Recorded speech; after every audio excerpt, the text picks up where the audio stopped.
I think a lot of the conversation that I hear about innovation is really about sustaining innovation. It's about hiring Bain to come in and say, how do we take this thing that we have and make it run more efficiently, quote unquote? How do we push some cost out of the system? But it is essentially the same model, right?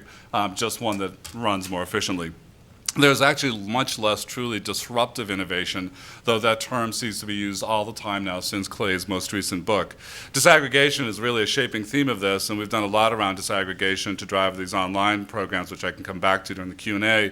Business model redesign, Michael sort of touched on this, but as disaggregation allows you to do a lot of dramatic rethinking of business models. But the piece that seems to rarely get talked about, and I think it comes back to haunt us again and again, it clouds the debate, is the jobs to be done theory, which was in the Innovator's Solution, the less read book that followed the seminal book. And in that book, Clay makes an argument for him, as do others, that we really have to think hard about the jobs that get done. And higher ed does a lot of different jobs. It does a research job, and we'd like to think that job, and no one's really talking about that job going away, though Sarah's quite right to say it is in fact going away because of less and less funding. But that's not a job we want to go away. There is the coming of age job that has to do with going to a residential campus, and that's who we serve in that first group. And as Anya said, students actually ask very little about the academic experience for the most part.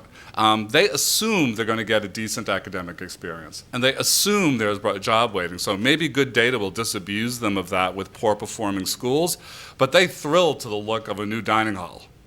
Right? And the same conversation from mom and dad that says, hey, by the way, do you have a food court? And is there a Taco Bell on campus? And, the much maligned climbing wall? And will my son or daughter have a single by their second year? And by the way, why are you so much more expensive?